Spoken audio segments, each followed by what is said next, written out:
Une fille agissait étrangement autour de son père à la clinique, évitant le contact visuel et s'agitant nerveusement sur sa chaise. Au début, le personnel pensait que c'était de l'anxiété typique liée au rendez-vous, mais quand le médecin effectua une échographie, il fixa l'écran avec incrédulité et commença à paniquer. L'air du début de soirée s'installait sur Santa Rosa, une ville modeste nichée dans le comté de Sonoma, en Californie. Le docteur Evan Lam jeta un coup d'œil à sa montre en sortant précipitamment de la salle d'examen. À 52 ans, il s'était établi comme un médecin de famille respecté dans le quartier résidentiel, et sa clinique indépendante, ouverte il y a seulement quelques années, construisait régulièrement sa patientèle. Rosa appela le docteur Lam en s'approchant du poste d'infirmière. Ceci a été oublié par Madame Hernandez. Il tendit un étui à lunettes de prescription à l'infirmière de service. « Je vais l'appeler tout de suite », répondit Rosa, prenant l'étui et le plaçant dans le tiroir du bureau. Alors que le docteur Lam se tournait pour retourner dans sa salle d'examen, il balaya du regard la salle d'attente, maintenant presque vide. Alors que l'heure de fermeture approchait, ses yeux se posèrent sur un couple assis dans le coin. Un homme trapu en polo bleu et une jeune fille en sweat à capuche rouge. La reconnaissance traversa son visage. « Marco » appela le docteur Lam en s'approchant avec un sourire chaleureux. « Marco Alcon, n'est-ce pas? Je ne savais pas que vous veniez aujourd'hui. » Marco se leva, tendant sa main. « Docteur Lam, content de vous voir. »« Nous sommes voisins, Marco. Vous pouvez m'appeler Evan en dehors de la clinique. » Il tourna son attention vers la fille qui gardait les yeux fixés au sol. « Et voici Lucia. Je ne pense pas que nous nous soyons présentés correctement avant, bien que je vous ai vu dans le quartier. » Lucia l'ignora à peine avec un léger hochement de tête, ne levant jamais le regard. « Nous serons avec vous sous peu », les assura le docteur Lam. « Je termine juste quelques papiers. » De retour dans sa salle d'examen, le docteur Lam s'installa derrière son bureau, organisant les dossiers de son patient précédent. Un moment plus tard, Rosa Delgado, son assistante infirmière, entra dans la pièce. Elle commença méthodiquement à désinfecter la table d'examen et l'équipement, se préparant pour le patient suivant. « Docteur Lam, » dit Rosa d'une voix basse, « il y a quelque chose d'étrange avec ce père et cette fille l'adore. » Le docteur Lam leva les yeux de ses papiers. « Que voulez-vous dire ?» Le front de Rosa se plissa alors qu'elle essuyait la machine à échographie. Quand j'ai pris les signes vitaux de la fille, son père ne la laissait pas parler, même pas pour donner son propre nom. Il continuait à répondre à tout à sa place. Elle secoua la tête. Je devais continuer à lui rappeler que j'avais besoin de l'entendre directement. Et la fille, Lucia, elle ne veut pas établir de contact visuel. Pas une seule fois. Le docteur Lam se pencha en arrière dans sa chaise. Je les connais. Rosa. Ils habitent juste 3 maisons plus loin que moi. Marco peut être un peu autoritaire. Certains pères sont comme ça. Je suis mexicaine aussi. Docteur Lam, répondit Rosa. Et ce n'est pas culturel. C'est autre chose. Elle marqua une pause, puis haussa les épaules. Mais vous les connaissez mieux que moi. C'est peut-être juste leur dynamique familiale. Elle lui tendit le dossier de la fille, et les yeux du docteur Lam s'élargirent en examinant les symptômes listés. 14 ans avec des symptômes de grossesse, murmura-t-il. Rosa hocha la tête gravement. C'est pourquoi je m'inquiète. Faites-les entrer, dit le docteur Lam, ajustant sa blouse blanche et composant son expression. La porte s'ouvrit et Marco guida Lucia dans la pièce avec une main ferme sur son épaule. La fille bougeait comme si elle marchait sur des œufs, son corps tendu, son sweat à capuche rouge pendant lâchement sur sa silhouette. « Merci de nous recevoir, docteur, » dit Marco, prenant la chaise à côté de la table d'examen, surtout si tard. « Bien sûr, » répondit le docteur Lam. « Quel semble être le problème ?» Marco s'éclaircit la gorge, paraissant mal à l'aise. « Ce n'est pas facile à dire, mais ma fille est enceinte. » Malgré l'avoir vu sur le dossier, entendre cela énoncé si brutalement fit se serrer l'estomac du docteur Lam. Il regarda Lucia, qui restait silencieuse, fixant ses mains pliées sur ses genoux. « Je vois, » dit le docteur Lam prudemment. « Lucia, comment vous sentez-vous » Avant qu'elle puisse répondre, Marco intervint. Elle a eu des nausées matinales, de la fatigue, et dernièrement elle se plaint de douleurs abdominales. Le docteur Lam garda son attention sur Lucia. « Lucia, préfériez-vous répondre à ces questions vous-même » La fille fit un hochement de tête à peine perceptible. « Et comment cette grossesse est-elle produite » demanda le docteur Lam, dirigeant à nouveau sa question vers Lucia. Marco répondit. « Elle a un petit ami. Nous ne voulons pas parler de lui. » Son ton indiquait clairement que le sujet était clos. « Docteur » Continua Marco en se penchant en avant. Nous avons besoin que cela reste confidentiel. Personne ne peut le savoir. Ni nos voisins, ni personne. La confidentialité patient est un protocole standard, Monsieur Halcon, l'assura le docteur Lamb, bien qu'il trouve l'insistance étrange. Je ne peux discuter du cas d'aucun patient avec d'autres. Bien, bien, hocha Marco. Le docteur Lamb se tourna vers Lucia. J'aimerais effectuer une échographie pour vérifier le bébé et déterminer à quelle étape vous en êtes. Est-ce que ça vous va, Lucia? Elle hocha la tête, ne croisant toujours pas son regard. Rosa va vous aider à monter sur la table d'examen, dit le docteur Lamb en préparant la machine à échographie. Vous devrez soulever votre chemise juste au-dessus de votre abdomen. Rosa guida doucement Lucia vers la table. La fille grimaça en s'allongeant. « Est-ce que ça fait mal ?» demanda Rosa doucement. Lucia hocha la tête. « La douleur abdominale s'aggrave », expliqua Marco depuis sa chaise. Le docteur Lamb appliqua le gel sur l'abdomen de Lucia, notant comment elle tressaillit à son contact. Il déplaça le transducteur sur son ventre, regardant l'écran attentivement. Ce qu'il vit le fit s'arrêter. « Ceci est » commença-t-il, ajustant la machine pour une meilleure vue. « Lucia, vous semblez être approximativement à 28 semaines de grossesse. » Les yeux de Marco s'élargirent. « Ce ne peut pas être exact. Ça ne fait pas si longtemps. » Le docteur Lamb le regarda sévèrement. « L'avez-vous emmené chez un obstétricien avant ?»« Non, » dit Marco. « C'est notre première visite médicale. » Le docteur Lamb continua à examiner l'image échographique. « C'est une fille ?» dit-il, puis fronça les sourcils. « Mais je vois des signes préoccupants.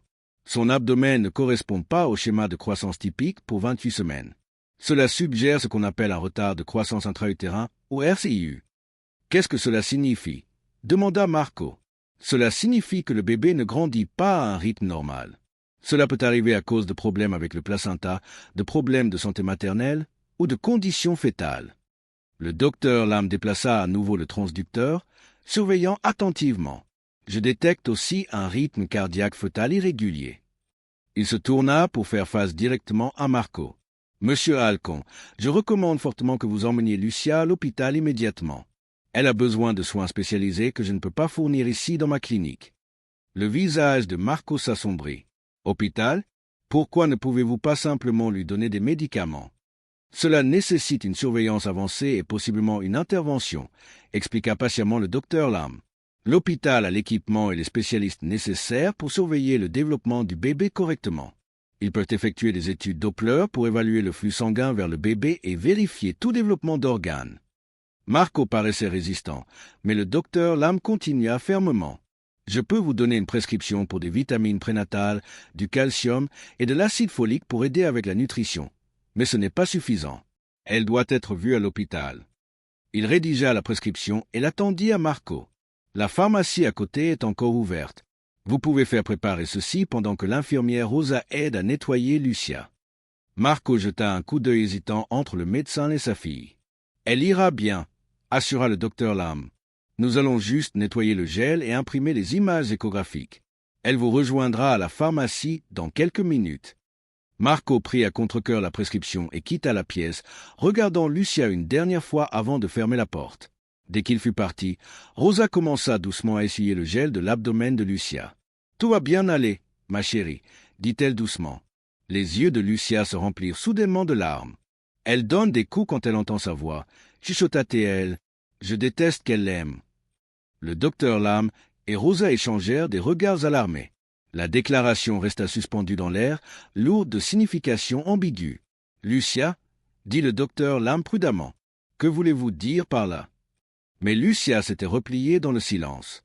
Son ouverture momentanée avait disparu. Le docteur Lamb essaya de donner un sens à ses paroles. Peut-être était-elle contrariée par sa grossesse et projetait-elle ses sentiments sur son père. Ou peut-être Marco avait-il été en colère à propos de la grossesse et elle exprimait du ressentiment. « Ce qui est fait, dit-il gentiment. « Votre père vous a amené ici parce qu'il se soucie de votre santé. Maintenant, nous devons nous concentrer sur nous assurer que vous et le bébé allez bien. C'est pourquoi il est si important que vous alliez à l'hôpital tout de suite. » Il tendit à Lucia l'image échographique imprimée et elle la prit, son regard fixé sur l'image en noir et blanc. À ses yeux, l'image ressemblait plus à un flou abstrait qu'à quelque chose de reconnaissable. À travers le panneau de verre de la porte, le docteur Lamb pouvait voir Marco revenir de la pharmacie. Le moment était perdu. Rosa aida Lucia à s'asseoir et elles se préparèrent à partir. Le docteur Lam regarda Marco récupérer sa fille, sa main fermement sur son épaule alors qu'il quittait la clinique. Après le départ de Marco et Lucia, Rosa retourna dans la salle d'examen, son visage troublé alors qu'elle rassemblait les impressions échographiques restantes. 21 heures, annonça-t-elle en regardant sa montre. C'est tout pour aujourd'hui, n'est-ce pas? Le docteur Lam hocha la tête, toujours troublé par la déclaration cryptique de Lucia. Oui, ils étaient nos derniers patients. Rosa commença à éteindre la machine à échographie, ses mouvements vifs, mais son expression pensive. C'était étrange, vous ne trouvez pas? Demanda-t-elle finalement. La fille cachant sa grossesse pendant 28 semaines. Et ce qu'elle a dit quand son père a quitté la pièce. Je sais, accepta le docteur Lam, s'appuyant contre son bureau. C'était définitivement inhabituel. Que pensez-vous qu'elle voulait dire? Pressa Rosa. À propos du bébé qui donne des coups quand il entend sa voix et qu'elle dit qu'elle déteste que le bébé l'aime? Le docteur Lam passa une main dans ses cheveux. Je suppose qu'elle a dû cacher la grossesse à son père tout ce temps. C'est pourquoi il vient juste de l'amener. Peut-être était-il en colère quand il l'a découvert, c'est pourquoi elle exprime ses sentiments. Rosa n'était pas convaincue, mais elle a spécifiquement dit que le bébé donne des coups quand il entend la voix de son père et qu'elle n'aime pas ça. Ça ne vous semble pas étrange? Ça pourrait être les hormones d'adolescente qui entrent en collision avec les hormones de grossesse, suggéra le docteur Lam, bien que l'explication lui semblait insuffisante même à lui. Les sautes d'humeur et la volatilité émotionnelle sont communes dans les deux cas. Rosa hocha la tête lentement, bien que le doute persiste dans ses yeux. J'espère qu'ils iront à l'hôpital comme vous le leur avez dit. Moi aussi, dit le docteur Lam. Ce bébé a besoin d'une surveillance appropriée. Ils finirent de fermer la clinique, éteignant les lumières et verrouillant les armoires. Les autres membres du personnel étaient déjà partis, ne laissant que 2 pour sécuriser le bâtiment. Ils sortirent ensemble dans l'air frais de la nuit, le parking presque vide. « Bonne nuit, docteur » dit Rosa en se dirigeant vers sa voiture. « Vous aussi, Rosa. À demain. » Le docteur Lam monta dans sa berline, le moteur ronronnant à la vie alors qu'il sortait du parking. Son esprit continuait à rejouer l'examen, cherchant des indices dans l'interaction entre père et fille. Quelque chose semblait étrange, mais il ne pouvait pas tout à fait le cerner. En tournant dans son quartier, les réverbères projetaient de longues ombres sur la rue résidentielle tranquille. Il ralentit en approchant de la résidence Alcon, 3 maisons plus loin de la sienne. Leur voiture était garée dans l'allée. Ils ne sont pas allés à l'hôpital, marmonna-t-il, une lueur d'inquiétude s'allumant dans sa poitrine. Il continua à rouler vers sa maison, se gara dans son allée et éteignit le moteur. Assis dans l'obscurité de sa voiture, il débattit avec lui-même. Peut-être n'avait-il pas compris la gravité de la situation, le rythme cardiaque irrégulier, la restriction de croissance. Ce n'étaient pas des problèmes mineurs, surtout pour une mère de 14 ans. Il devrait simplement rentrer, dîner et passer la nuit. Ce n'était pas sa responsabilité de poursuivre des patients qui ignoraient ses conseils médicaux. Mais les paroles de Lucia résonnaient dans son esprit. Elle donne des coups quand elle entend sa voix. Je déteste qu'elle l'aime. Avec un soupir, le docteur Lam sortit de sa voiture et remonta la rue vers la maison Alcon. Les lumières étaient allumées à l'intérieur, une lueur chaleureuse émanant des fenêtres. Il hésita, puis frappa fermement à la porte d'entrée.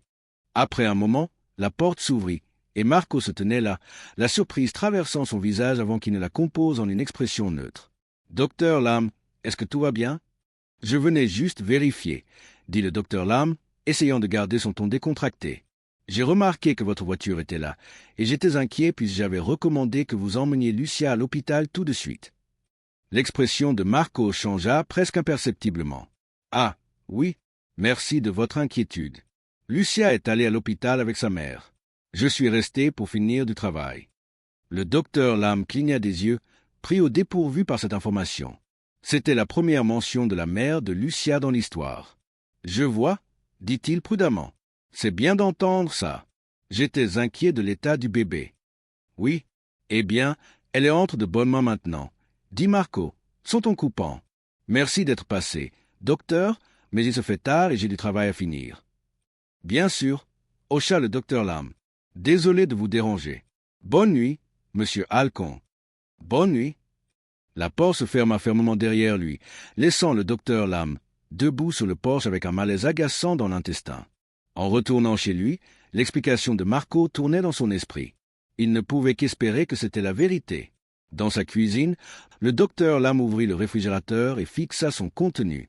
Son appétit diminuait par le sentiment persistant que quelque chose n'allait pas avec la fille. Il prit les restes du dîner de la veille, des pâtes au poulet, et les plaça dans le micro-ondes. Alors qu'il attendait que sa nourriture chauffe, les préoccupations de Rosa résonnaient dans son esprit.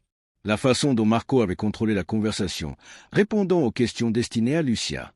La réticence de la fille à établir un contact visuel. Son commentaire cryptique sur le bébé. Et maintenant l'affirmation de Marco que Lucia était allée à l'hôpital avec sa mère. Le micro-ondes bipa, mais le docteur Lam le remarqua à peine. Une réalisation le frappa. Malgré le fait de vivre juste 3 maisons plus loin de la famille Alcon depuis plus d'1 an, il avait rarement vu Lucia ou sa mère dehors. Il savait que Marco avait une fille, mais leurs interactions avaient été limitées au salut occasionnel de l'allée ou aux brefs échanges lors de rassemblements de quartier, toujours avec Marco seul. Quant à sa femme, il ne pouvait même pas se rappeler la dernière fois qu'il l'avait vue. Il emmena son assiette dans son bureau à domicile, une petite pièce avec un bureau, un ordinateur et des étagères garnies de textes médicaux. Mettant son dîner de côté, il ouvrit son portable et navigua vers Facebook. Cela franchit probablement quelques limites professionnelles, marmonna-t-il. Mais quelque chose ne va pas? Il chercha Marco Alcon et trouva rapidement son profil. Les paramètres de confidentialité de Marco étaient minimaux, permettant au docteur Lam de parcourir ses photos et informations. Il parcourut la liste d'amis, cherchant quelqu'un qui pourrait être la mère de Lucia. Daniela Rivera, lut-il à haute voix. Le nom résonnait faiblement familier, comme s'il l'avait entendu il y a longtemps. Sa photo de profil tirait sur quelque chose de profond dans sa mémoire. Le visage de la femme portait une ressemblance subtile avec Lucia, et il était presque certain de l'avoir vue avant, quelque part dans le passé. Il cliqua sur le profil, parcourant les informations limitées visibles au public. La page de Daniela avait peu de photos récentes avec Marco ou Lucia. En fait, en parcourant sa timeline, le docteur Lam remarqua une absence distincte de photos de famille depuis plusieurs années. Il y avait des photos de Daniela à des événements de travail avec des amis, mais aucune avec sa fille. S'ils sont divorcés, ça aurait du sens, musa-t-il à haute voix. Mais alors, pourquoi Marco dirait-il que Lucia est allée à l'hôpital avec elle? Le docteur Lam savait qu'il dépassait les limites professionnelles en enquêtant sur la famille de ses patients de cette façon. Mais le bien-être de Lucia et potentiellement sa sécurité l'emportaient sur son hésitation. Il cliqua sur l'icône de messagerie et commença à taper un message à Daniela. Astérisque bonjour, Madame Rivera. Je m'excuse de vous contacter de cette façon, mais je suis le docteur Evan Lam, un médecin de famille qui a vu votre fille Lucia aujourd'hui. Je voulais juste vérifier comment se passe la visite à l'hôpital. Encore désolé pour l'intrusion, astérisque. Il hésita avant d'appuyer sur envoyer, conscient que ce message pourrait la mettre en colère ou causer de la confusion.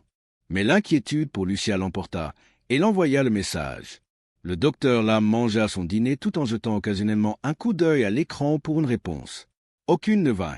Il nettoya son assiette, se changea en vêtements plus confortables et se prépara pour le lit, vérifiant son téléphone une dernière fois avant de se coucher. Alors qu'il était allongé au lit, fixant le plafond, son téléphone tinta avec une notification. Il l'attrapa rapidement, voyant un message de Daniela Rivera. Astérisque, quelle visite à l'hôpital? Quelque chose ne va pas avec Lucia? Astérisque. Avant qu'il puisse taper une réponse, son téléphone commença à sonner.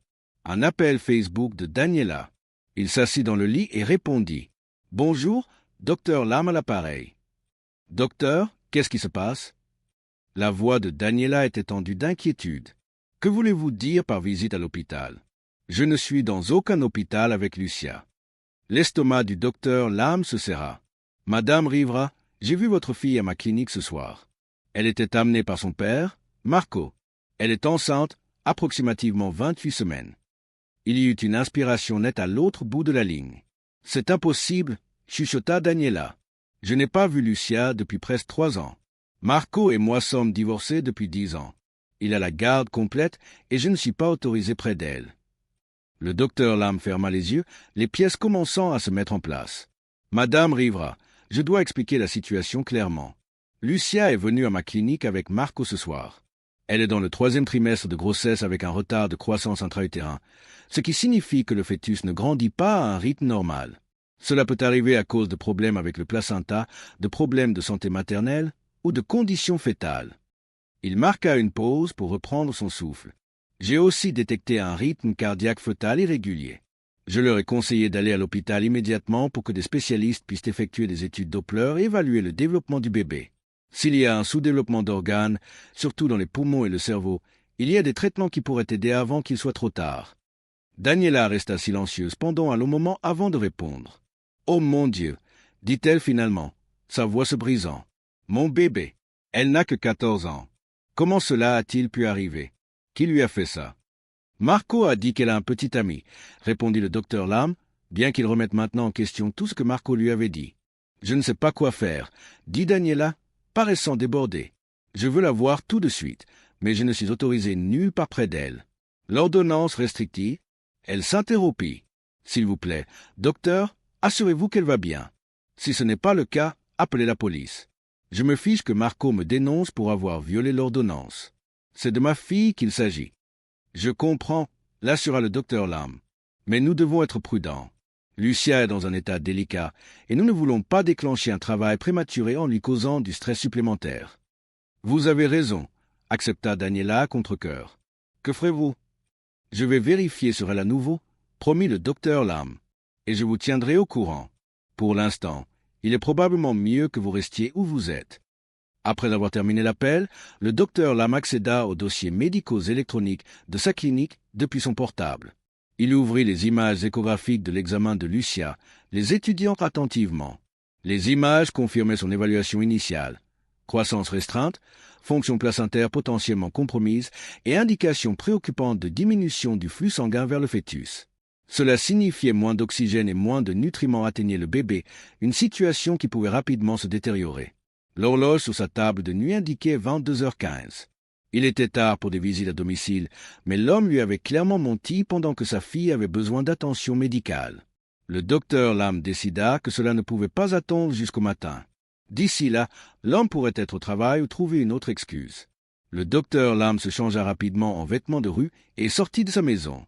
La nuit était devenue plus fraîche, un léger brouillard commençant à s'installer sur le quartier résidentiel. La maison Halcon se dressait silhouettée contre le ciel nocturne, ses fenêtres toujours illuminées. Il s'approcha de la porte d'entrée avec détermination, préparé à confronter Marco sur son mensonge et insister pour que Lucia reçoive des soins médicaux immédiats. Il frappa fermement, répétant ce qu'il dirait quand Marco répondrait. Mais quand la porte s'ouvrit, ce n'était pas Marco qui se tenait dans l'embrasure. C'était Lucia. Ses yeux s'élargirent légèrement à sa vue. « Docteur Lam, » chuchota-t-elle, jetant un coup d'œil nerveux par-dessus son épaule. « Lucia, » dit-il gentiment, « êtes-vous allée à l'hôpital ?» Elle secoua la tête, ses doigts tripotant l'ourlet de son sweat à capuche. « Lucia, j'ai besoin que vous me disiez la vérité, » dit le docteur Lam, gardant sa voix basse. « Qu'est-ce qui se passe ici? Pourquoi avez-vous caché votre grossesse si longtemps ?» Lucia ouvrit la bouche pour parler, mais avant qu'elle puisse dire quoi que ce soit, la voix de Marco résonna de l'intérieur de la maison. « Qui est-ce, Lucia? C'est le livreur? Qu'est-ce qui prend si longtemps ?» La peur traversa le visage de Lucia. « S'il vous plaît, partez, » chuchota-t-elle, fermant déjà la porte. « S'il vous plaît ?» Le docteur Lam mit sa main sur la porte pour l'empêcher de se fermer complètement. « Lucia, je peux vous aider. Laissez-moi vous aider. »« Je ne peux pas. » Elle respira, poussant la porte fermée. Le docteur Lam se tenait sur le porche, déchiré. Techniquement, il avait fait son devoir. Il avait informé Marco des risques et l'avait pressé de chercher des soins hospitaliers. Il ne pouvait pas les forcer à suivre ses conseils. Mais quelque chose dans cette maison semblait étrange, profondément wrong, et ne pouvait pas se résoudre à s'en aller. Il avait fait une promesse à Daniela, et cette promesse avait encore du poids. Alors qu'il se tournait pour partir, la porte d'entrée s'ouvrit à nouveau. Cette fois, Marco se tenait dans l'embrasure, son expression sombre d'agacement. « Docteur Lam, » dit-il, la voix tendue, « pourquoi continuez-vous à venir chez moi? Il est tard le soir. » « Monsieur Halcon, » commença le docteur Lam, luttant pour garder son ton professionnel. « Je suis inquiet de l'état de Lucia. Vous m'avez dit qu'elle était allée à l'hôpital avec sa mère, mais je viens d'apprendre que ce n'est pas vrai. » La mâchoire de Marco se serra. « Vous avez vérifié sur moi? Qui j'emmène voir ma fille ne vous regarde pas. En tant que son médecin, sa santé me regarde, » contra le docteur Lam. « L'état du bébé est sérieux. Retarder le traitement pourrait mener à des complications ou pire. » Marco le fixa, sur le point de répondre, quand une lumière s'alluma dans la maison voisine à côté. Un rideau bougea, quelqu'un regardant clairement la confrontation nocturne se déroulant sur le porche. L'attitude de Marco changea abruptement. « Peut-être devrions-nous continuer cette conversation à l'intérieur » suggéra-t-il, sa voix soudainement conciliante. Pas besoin de déranger tout le quartier. Le docteur Lam hésita, puis hocha la tête. Marco recula, lui permettant d'entrer dans la maison. Le salon était décoré de façon éparse avec un canapé usé, une table basse et une télévision montée sur le mur. Lucia était assise sur le bord du canapé, ses mains pliées sur ses genoux, les yeux fixés au sol. « Lucia » dit le docteur Lam gentiment. « Comment vous sentez-vous » Marco interrompit avant qu'elle puisse répondre. « Elle va bien, juste fatiguée. Les femmes enceintes sont fatiguées, n'est-ce pas, docteur ?» Le docteur Lam se tourna pour faire face directement à Marco. « Monsieur Halcon, vous devez comprendre la gravité de la situation. L'échographie a montré un retard de croissance intra-utérin et un rythme cardiaque fœtal irrégulier. Ces conditions nécessitent une attention médicale immédiate. Et nous obtiendrons cette attention, répondit Marco, son ton apaisant mais ses yeux froids. Première chose, demain matin. Pourquoi attendre? Pressa le docteur Lam. Pourquoi pas ce soir? Parce qu'il est tard, dit Marco, gesticulant vers l'horloge au mur. Lucia a besoin de repos. Elle est épuisée, et la traîner aux urgences où nous attendrons des heures n'est pas ce dont elle a besoin maintenant. Le bébé pourrait être en détresse, argua le docteur Lam. Chaque heure compte dans une situation comme celle-ci. L'expression de Marco durcit. Le bébé ne mourra pas pendant la nuit. Le docteur Lam tressaillit à la froideur de cette déclaration. Avant qu'il puisse répondre, la sonnette retentit. Les épaules de Marco se détendirent légèrement. Ce sera la livraison. J'ai commandé le dîner pour nous. Il se tourna vers Lucia. Attends ici avec le docteur. Je vais chercher la nourriture. Alors que Marco marchait vers la porte, le docteur Lam profita de l'opportunité pour se rapprocher de Lucia. « Allez-vous bien » demanda-t-il doucement. « Y a-t-il quelque chose que vous voulez me dire ?» Lucia jeta un coup d'œil vers la porte où son père payait le livreur, cherchant de la monnaie dans ses poches. Puis rapidement, Lucia sortit de sa poche plusieurs photographies pliées. Elle les fourra dans la main du docteur Lam juste au moment où Marco se retournait vers eux. Le docteur Lam glissa discrètement les photos dans la poche de sa veste sans les regarder. Lucia se pencha plus près et chuchota, plus dans la chambre. « Je vous aiderai, » promit le docteur Lam, gardant sa voix basse. « Vous êtes très courageuse. » Marco revint avec une boîte de pizza. « De quoi parliez-vous tous les deux ?» Lucia me disait qu'elle avait faim, improvisa le docteur Lam en douceur. « Ce qui est bon. Elle a besoin d'une nutrition appropriée.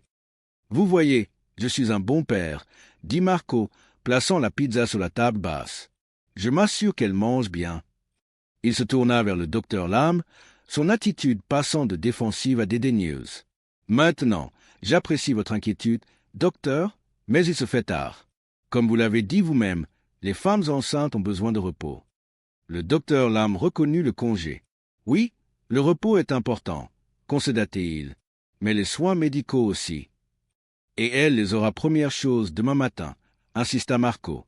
Je le promets. Ne voyant aucun moyen de pousser plus loin sans faire escalader la situation, le docteur Lam se dirigea à contre-cœur vers la porte. Je vérifierai demain pour voir comment s'est passée la visite à l'hôpital, dit-il, un message clair qu'il ne laisserait pas tomber. Bien sûr, répondit Marco, son sourire n'atteignant pas ses yeux. Bonne nuit, docteur. Alors que le docteur Lam partait, il jeta un coup d'œil en arrière par la fenêtre et vit Marco et Lucia assis à la table, la boîte de pizza ouverte entre eux. Marco parlait, ses gestes animés, tandis que Lucia restait immobile, les yeux baissés. Une fois de retour chez lui, le docteur Lam sortit rapidement les photographies de sa poche. Ce qu'il vit lui glaça le sang. Il y avait 4 photos, chacune montrant Lucia en divers états de déshabillé sur ce qui semblait être un lien avec Marco clairement visible dans les images. Les photos documentaient l'abus en détails graphiques. « Mon Dieu !» chuchota le docteur Lam, ses mains tremblant de rage et de dégoût. Il plaça rapidement les photos face contre son bureau, incapable de les regarder plus longtemps. Les paroles de Lucia de la clinique résonnaient dans son esprit avec un nouveau contexte horrifiant. Elle donne des coups quand elle entend sa voix. Je déteste qu'elle l'aime. La vérité s'abattit sur lui comme un poids physique. Marco n'était pas seulement le père de Lucia. Il était le père de son bébé. Il n'y avait pas de petit ami. Il n'y avait qu'un prédateur et sa victime, vivant juste 3 maisons plus loin. Le docteur Lam attrapa son téléphone et composa le 112. Service d'urgence, va la voix du répartiteur. Quelle est votre urgence? J'ai besoin de signaler de la maltraitance et de la mise en danger d'enfants, dit le docteur Lam, sa voix stable malgré la tourmente en lui. Une fille de 14 ans qui est enceinte de 28 semaines. Le père est l'abuseur et la fille et son enfant à naître ont besoin d'attention médicale immédiate. En attendant l'arrivée de la police, l'esprit du docteur Lam s'emballa. Les photos en sa possession étaient des preuves accablantes, mais il devait s'assurer qu'elles atteignent les autorités appropriées.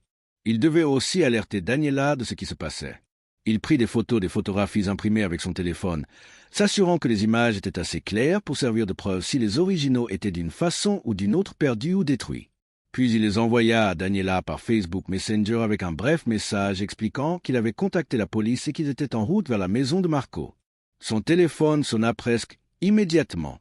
Daniela rappelait. « Je viens là tout de suite », dit-elle, sa voix brute d'émotion. « Ce monstre, je vais le tuer moi-même. »« Daniela, s'il vous plaît, laissez la police s'en occuper. » pressa le docteur Lam. « Ils sont en route. La chose la plus importante maintenant est de sortir Lucia en sécurité de cette maison et à l'hôpital. »« Comment cela a-t-il pu arriver ?» sanglota Daniela. « Comment a-t-il pu faire ça à sa propre fille ? Je savais que quelque chose n'allait pas quand il s'est battu si fort pour la garde, mais je n'ai jamais imaginé. Je n'ai jamais pensé qu'il... » « Je suis désolé, » dit le docteur Lam à court de mots plus réconfortants. « Mais Lucia a demandé de l'aide ce soir. Elle était incroyablement courageuse, et maintenant nous pouvons l'éloigner de lui. »« Je viens quand même, » insista Daniela. « J'ai besoin d'être là pour ma fille. »« Bien sûr, » accepta le docteur Lam. « Juste, s'il vous plaît, laissez d'abord la police faire son travail. » Après l'avoir raccroché, le docteur Lam fit les 100 pas dans son salon, vérifiant la fenêtre toutes les quelques minutes pour des signes d'arrivée de police. Il avait l'impression que des heures avaient passé, bien que son horloge lui dise que seulement 20 minutes s'étaient écoulées depuis son appel. Finalement, il vit les lumières clignotantes des voitures de police tournant dans la rue, se déplaçant lentement sans sirène, une approche tactique pour éviter d'alerter Marco. Le docteur Lam se dépêcha dehors pour les rencontrer. 3 voitures de police se garèrent à une courte distance de la maison Halcon. 6 officiers émergèrent et le docteur Lam approcha celui qui semblait être en charge. « Docteur Evan Lam » se présenta-t-il. « J'ai fait l'appel. » L'officier hocha la tête. « Détective Moral, vous avez des preuves d'abus sexuels. » Le docteur Lam remit les photographies.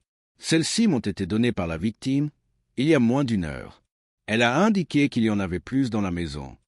Le détective Moral examina les photos, son expression durcissant. « Et la fille est enceinte. »« Oui, 28 semaines. Il y a de sérieuses préoccupations médicales pour elle et le bébé. Elle a besoin de soins hospitaliers immédiatement. » Un autre officier s'approcha. « La maison est calme, détective. Lumière toujours allumée à l'intérieur. »« Très bien, » dit le détective Moral, remettant les photos à un autre officier qui les plaça dans un sac de preuves. « Docteur Lam, s'il vous plaît, attendez ici. Nous allons approcher la maison. » Les officiers se dirigèrent vers la résidence Halcon, se positionnant stratégiquement autour de la propriété. Le détective Moral et un autre officier allèrent à la porte d'entrée tandis que les autres couvraient les routes d'évasion potentielles. Le docteur Lam regarda le détective Moral frapper fermement à la porte. Pas de réponse. Il frappa à nouveau, plus fort cette fois, annonçant la présence de police. Toujours rien. Les officiers échangèrent des regards. Le détective Moral parla dans sa radio et quelques instants plus tard, les officiers à l'arrière de la maison confirmèrent qu'ils pouvaient voir du mouvement à l'intérieur, mais personne n'approchait la porte. Après plusieurs tentatives supplémentaires, le détective Moral prit une décision. « On rentre » annonça-t-il à son équipe. « Mineur potentiellement en danger à l'intérieur. » Un officier apporta un bélier. Ils le positionnèrent contre la porte et avec 3 coups solides, le cadre de la porte se brisa et céda. Le docteur Lam resta au périmètre comme instruit, s'efforçant de voir ce qui se passait. Les officiers entrèrent dans la maison, leur voix criant « Police, police de Santa Rosa !» Les voisins avaient commencé à émerger de leur maison, attirés par le remue-ménage. Le couple voisin de Marco, une paire âgée qui avait regardé la confrontation précédente de leur fenêtre, s'approcha du docteur Lam. « Qu'est-ce qui se passe ?» demanda la femme, serrant sa robe de chambre fermée au cou. Avant que le docteur Lam puisse répondre, des cris éclatèrent de l'intérieur de la maison, suivis par des officiers se précipitant à l'étage. Puis vinrent plus de cris, cette fois de l'extérieur de la maison. Là sur le toit, cria quelqu'un. Le docteur Lam leva les yeux pour voir Marco sortir d'une fenêtre de grenier sur le toit au-dessus du garage. Il tirait Lucia derrière lui, sa prise serrée sur son poignet alors qu'elle luttait pour maintenir son équilibre sur la pente raide. « Reculez !» cria Marco en voyant les officiers en bas. « Je la pousserai si vous approchez. Nous sommes une famille. Si je tombe, nous tombons tous ensemble. » Lucia pleurait, sa main libre protégeant son ventre enceint. « S'il vous plaît, non !» supplia-t-elle, sa voix portant dans l'air nocturne. « S'il vous plaît, aidez-moi. » La police en bas recula immédiatement, appelant pour du soutien supplémentaire. Le docteur Lam les entendit demander des ambulanciers et ce qui ressemblait à un coussin de réception gonflable. « Marco !» cria le docteur Lam, s'avançant malgré l'avertissement de l'officier. « Ne faites pas ça. La police a les photographies. Ils savent tout. » Le visage de Marco se contorsionna de rage. « Elle vous a donné ces photos. Petite salope !» cracha-t-il à Lucia. « Après tout ce que j'ai fait pour toi, tu ne mérites pas de vivre. » Une voiture s'arrêta en grinçant au bord du périmètre de police. Daniela bondit dehors, se précipitant vers la maison avant qu'un officier ne l'intercepte. « C'est ma fille !» cria-t-elle, luttant contre la retenue de l'officier. « Lucia, je suis là. Bébé, je suis là. » Le visage baigné de larmes de Lucia se tourna vers la voix de sa mère. « Maman !» La distraction momentanée fut suffisante pour que Marco tire Lucia plus près du bord du toit.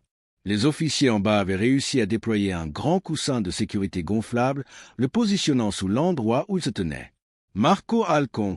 appela le détective Moral par un mégaphone. « Ici le détective Moral du département de police de Santa Rosa. Libérez la fille et rendez-vous. Il n'y a nulle part où aller. » Le docteur Lam pouvait voir des officiers maintenant se positionner à la fenêtre du grenier, prêts à appréhender Marco par derrière, mais Marco les vit aussi. « Reculez !» cria-t-il, tirant Lucia plus près du bord. « Je sauterai avec elle si je le dois. » Daniela se libéra de l'officier qui la retenait. « S'il vous plaît, Marco, c'est notre fille. Ne lui faites pas de mal. »« Elle est à moi, » siffla Marco. « Tu ne l'as jamais méritée. Tu ne les as jamais mérités ni l'une ni l'autre. » En ce moment, le docteur Lam réalisa avec horreur que Marco faisait référence à la fois à Lucia et à son enfant à naître comme ses possessions, à lui de contrôler, à lui de détruire. Les officiers à la fenêtre du grenier commencèrent à émerger sur le toit. Marco, voyant sa route d'évasion bloquée et les autorités se rapprochant, prit sa décision. « Non !» cria le docteur Lam, mais il était trop tard. Marco poussa Lucia du toit. Elle tomba avec un cri terrifié, atterrissant sur le coussin de sécurité gonflable en bas. Les officiers se précipitèrent immédiatement à son aide, tandis que d'autres se dirigeaient vers Marco, qui tenta de sauter dans une direction différente pour s'échapper. Il n'alla pas loin. 2 officiers le plaquèrent en plein saut, le ramenant sur la surface du toit avec assez de force pour lui couper le souffle. Ils le menottèrent rapidement et commencèrent le processus de le faire descendre en sécurité, bien qu'avec considérablement moins de douceur qu'il n'avait montré à Lucia. Le docteur Lam se précipita vers l'endroit où Lucia gisait sur le coussin de sécurité, les ambulanciers vérifiant déjà ses signes vitaux. « Je suis son médecin », expliqua-t-il en s'agenouillant à côté d'elle. « Lucia, m'entendez-vous » Ses yeux papillonnèrent ouverts, des larmes coulant sur son visage. « Le bébé » chuchota-t-elle. « Le bébé va-t-il bien » Le docteur Lam plaça une main douce sur son abdomen, cherchant du mouvement.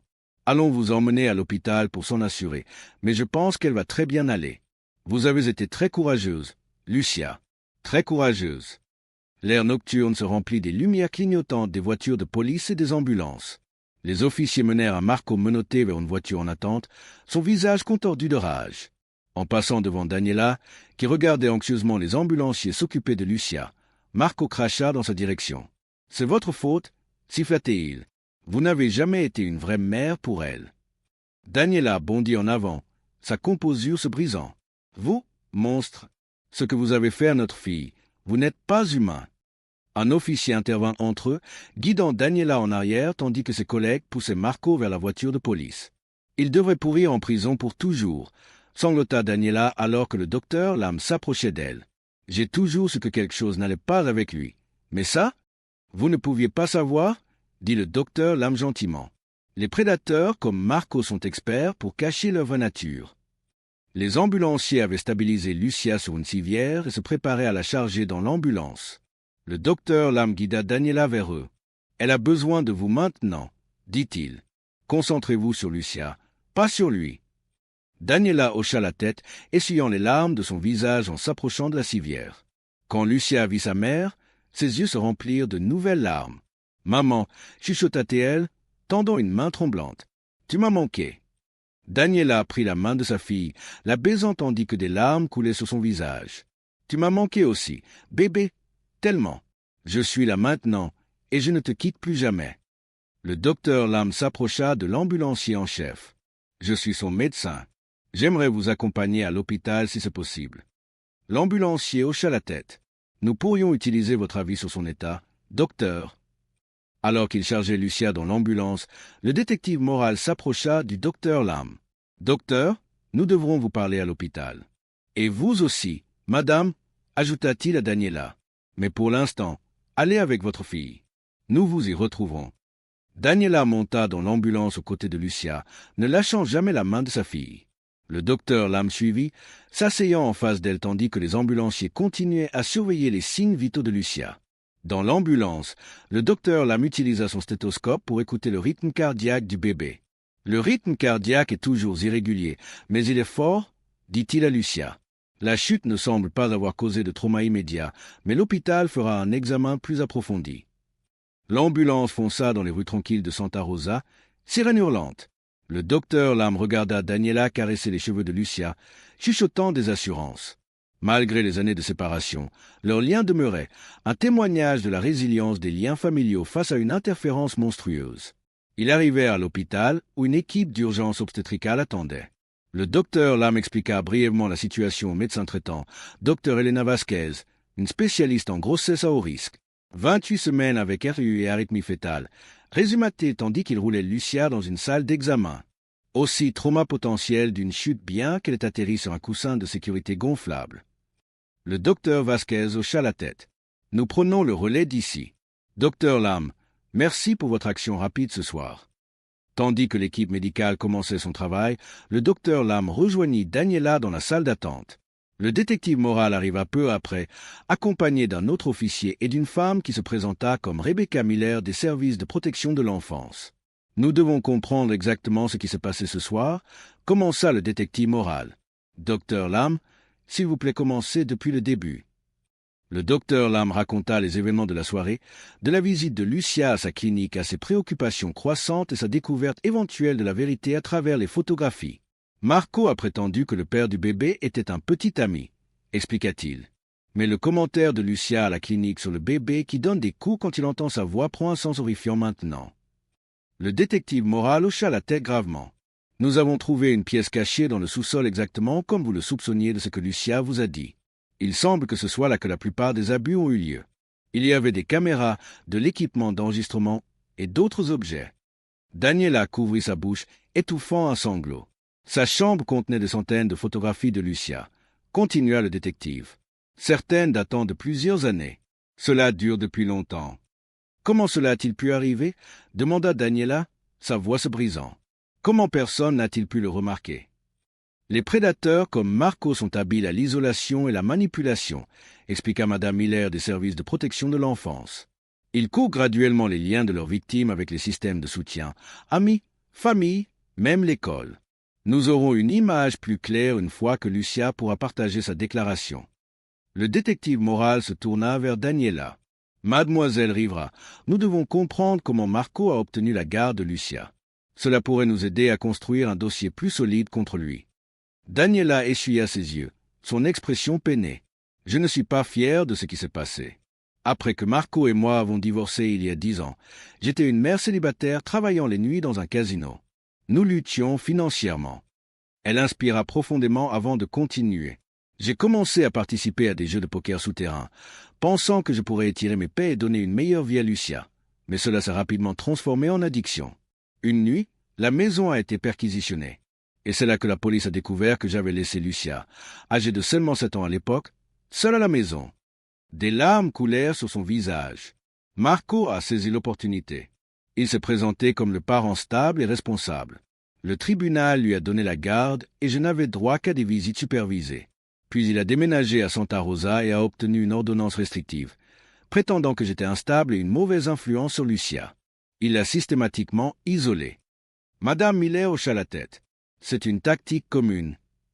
J'ai passé les 3 dernières années à reconstruire ma vie et à déménager dans ce quartier, dit Daniela. J'ai maintenant un emploi stable et un appartement avec une 2e chambre prête pour Lucia. J'ai économisé chaque centime que je pouvais pour me battre à nouveau pour la garde, mais Marco a fermé chaque tentative que j'ai faite pour la joindre. Le docteur Vasquez émergea de la salle d'examen avant que quiconque puisse répondre. Ils se tournèrent tous vers elle avec expectative. « Lucia est stable », rapporta-t-elle. Le rythme cardiaque du bébé reste irrégulier, mais nous l'avons mis sous médicaments pour aider avec ça. Nous avons aussi commencé les injections de stéroïdes pour accélérer la maturation pulmonaire fœtale, ce qui est crucial dans les cas de RCU. Elle est sévèrement malnutrie et montre des signes de stress et trauma à long terme, mais physiquement elle devrait récupérer. « Et le bébé » demanda Daniela. « Nous surveillons la situation de près », dit le docteur Vasquez. « Les prochaines 48 heures seront critiques. La chute ne semble pas avoir causé de décollement placentaire, ce qui est une bonne nouvelle, mais les conditions préexistantes, la restriction de croissance et les irrégularités cardiaques restent préoccupantes. « Pouvons-nous la voir » demanda le docteur Lam. Le docteur Vasquez hocha la tête. « Elle demande sa mère. »« Et vous aussi, docteur Lam.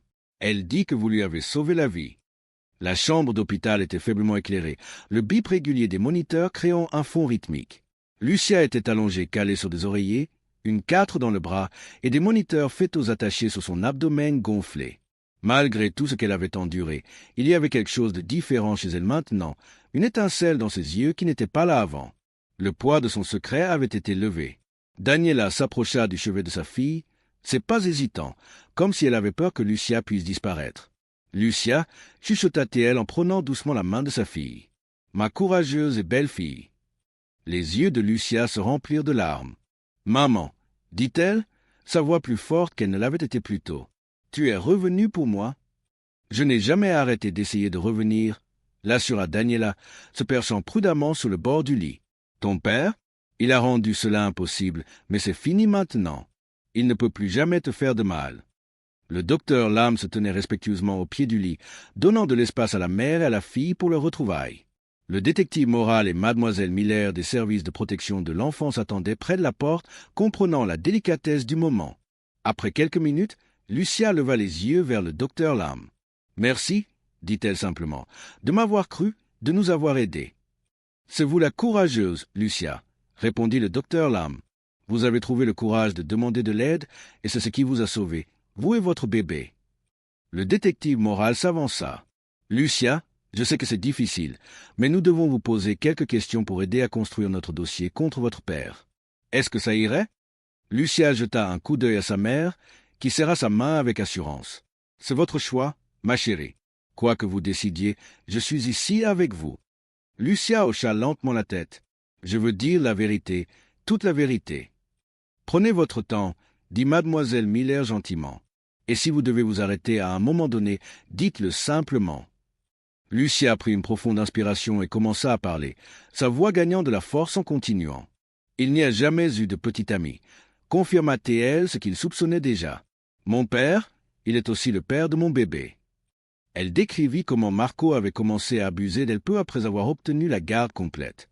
Comment il l'avait systématiquement isolée du monde extérieur. « Il m'a retiré de l'école, disant qu'il me ferait l'école à la maison, mais il n'y a jamais eu de vraies leçons, juste assez pour que je puisse répondre aux questions de base si quelqu'un demandait. » L'abus avait escaladé au fil des années.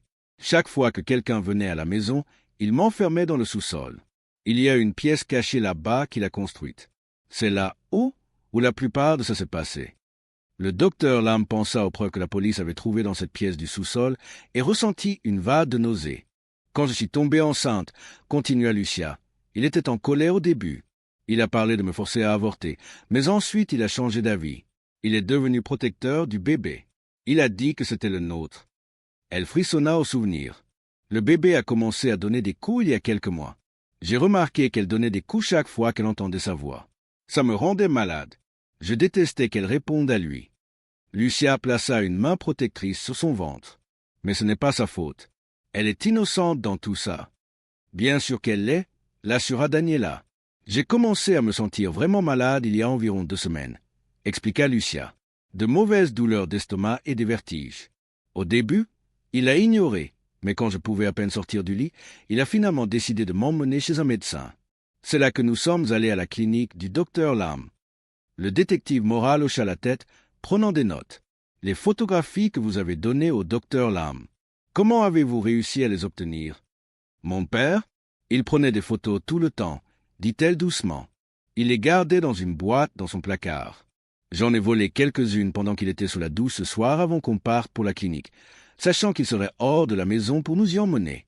Ça fait très longtemps qu'il ne m'a pas laissé sortir dehors. Je ne savais pas quoi faire avec les photos, à qui faire confiance, mais quand le docteur Lam est venu chez nous, j'ai pensé qu'il pourrait peut-être aider. Vous avez fait exactement ce qu'il fallait, l'assura le docteur Lam. Le docteur Vasquez revint pour vérifier Lucia et évaluer les bandes de monitoring fœtal. Le médicament semble aider avec les irrégularités cardiaques, rapporta TL. Et vos propres signes vitaux se stabilisent, Lucia. C'est d'excellentes nouvelles. Que se passe-t-il maintenant? Demanda Lucia, regardant entre les adultes dans la pièce. Mademoiselle Miller s'avança. Vous resterez à l'hôpital jusqu'à ce que vous soyez médicalement autorisé à partir. Après ça, nous devrons déterminer la meilleure situation de logement pour vous et votre bébé. Elle vient à la maison avec moi, dit Daniela fermement. Je me suis préparé pour ça pendant des années. J'ai une chambre pour elle, des économies pour ses soins, tout. Mademoiselle Miller hocha la tête.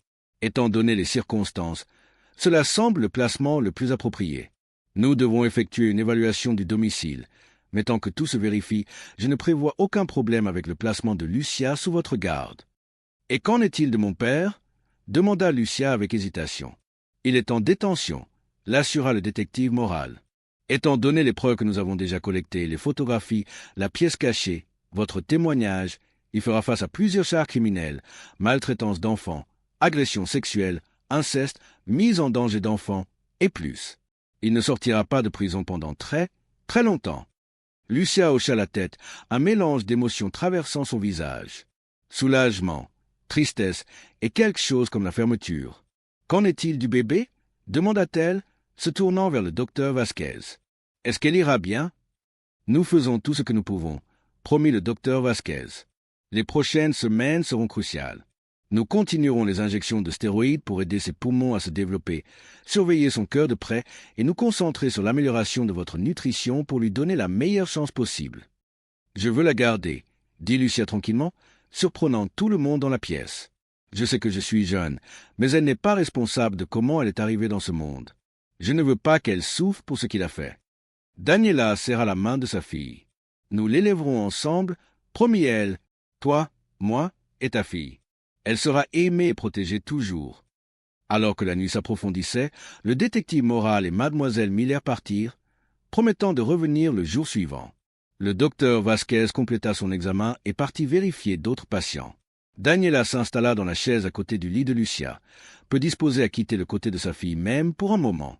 Le docteur Lam se préparait aussi à partir, ses devoirs professionnels accomplis, mais son cœur toujours lourd du poids de tout ce qu'il avait été témoin. « Docteur Lam », appela Lucia alors qu'il atteignait la porte. « Merci d'avoir écouté, d'avoir vu que quelque chose n'allait pas. » Il se retourna vers elle, frappé par la résilience dans son jeune visage. « Je suis juste content d'avoir pu aider. »« Vous avez fait plus qu'aider, » dit Daniela. « Vous les avez sauvés toutes les deux quand tous les autres ont détourné le regard. » Alors que le docteur Lam conduisait chez lui dans les premières heures du matin les rues de Santa Rosa tranquilles et vides, il réfléchit aux événements de la nuit.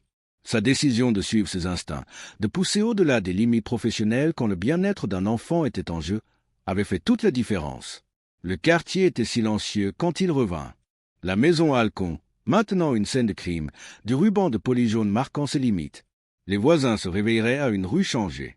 Une communauté forcée de faire face à l'horreur qui avait existé dans leur milieu, passait inaperçue pendant des années.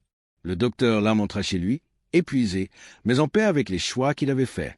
Dans la profession médicale, le mandat était clair. D'abord, ne pas nuire. Mais parfois faire le bien nécessitait plus que simplement éviter le mal. Cela nécessitait l'action, le courage et la volonté de voir ce que d'autres rataient. Alors qu'il se couchait finalement pour se reposer, le docteur Lam pensa à Lucia et à sa fille à naître, toutes deux victimes de cruauté indicible, toutes deux maintenant avec une chance de nouveau départ. Leur route vers la guérison serait longue et difficile, mais elles ne la marcheraient pas seules. Parfois, Réfléchit-il alors que le sommeil le gagnait finalement? Le diagnostic le plus important était celui qui allait au-delà des symptômes médicaux. Celui qui reconnaissait la souffrance humaine sous la surface, les cris silencieux à l'aide qui venaient sous la forme d'yeux détournés, de mots cryptiques et d'actes courageux de confiance désespérée. En fin de compte, ce n'était pas seulement la connaissance médicale qui sauvait des vies. C'était la compassion, l'attention et le courage d'agir quand d'autres se détournaient.